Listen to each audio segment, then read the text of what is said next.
अध्यक्ष महोदय, धन्यवाद मुझे आज बोलने का अवसर देने के लिए।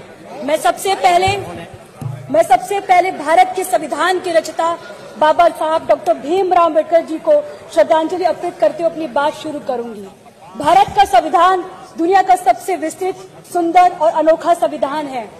ये ऐसे भावनाओं के साथ बनाया गया है जो समानता, बंधुता और राष्ट्र एकता को बल देती है। आज जो मैं यहाँ खड़ी होकर अपनी बात कर रही हूँ, यह शक्ति हमें हमारे संविधान ने दी है।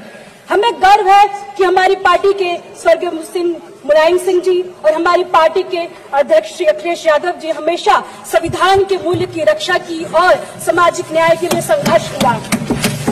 हमारे देश में हर नागरिक, चाहे जाति या धर्म कोई भी हो, खुद को सुरक्षित और शामिल महसूस करता है।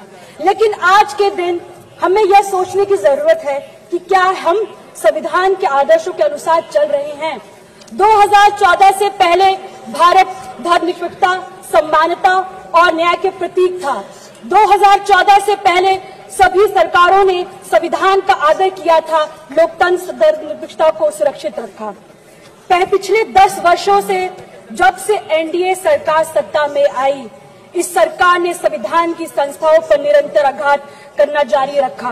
विकास के वादे पर विनाश की एक अंतहीन कथा रखी है। सरकार की नीतियां एक धर्म और प्राथमिकता देकर धर्मनिरपेक्षता को कमजोर कर रही है। असहमति जताने वाली को देशद्रोही कहा जाता और उनके खिलाफ हिंसा या धमकी को सही ठहराना आर्टिकल 19, आर्टिकल 21 सीधा उल्लंघन है। तुम्हारी फाइलों में गांव का मौसम गुलाबी है, तुम्हारी फाइलों में गांव का मौसम गुलाबी है, मगर ये आंकड़े झूठे हैं और ये दावा किताबी है।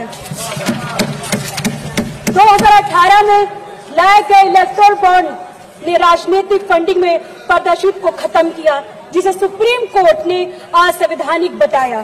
कंट्रोवर्शियल कृषि कानून ने किसानों का विश्वास तोड़ा, उन्हें रद्द किया गया, लेकिन किसानों की समस्या आज भी अनसुलझी है।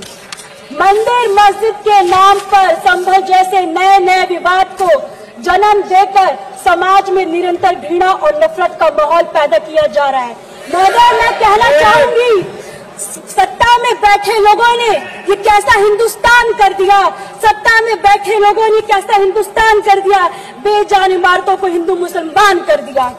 स्वतंत्र संस्थानों और मीडिया को दुरुपयोग किया जा रहा है।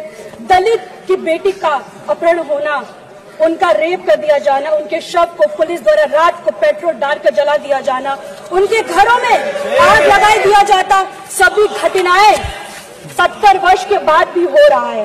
यूपी सरकार ने ESM लागू कर हड़ताल पर रोक लगाया है। राज्य में कोई भी कर्मचारी आज 6 महीने तक हड़ताल नहीं कर सकता है।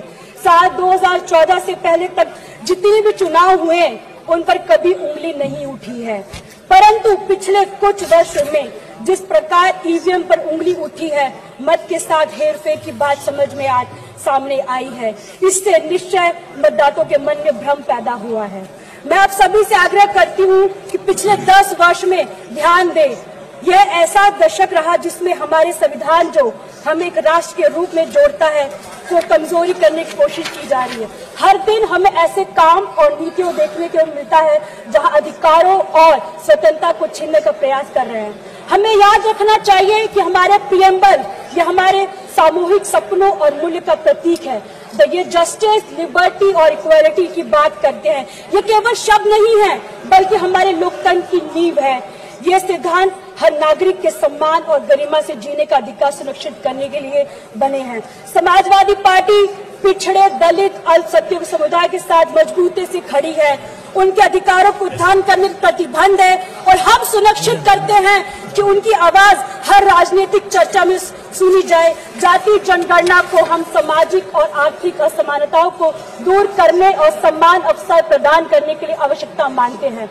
हमारा संविधान की मूल भावना है ये कि समाज के अंतिम पैदान पर खड़े व्यक्ति को मुख्य धारा से जोड़ना। हमारी पार्टी और हमारे नेता पीडीए के माध्यम से संविधान की उसकी मूल भावना को साकार कर रहे हैं।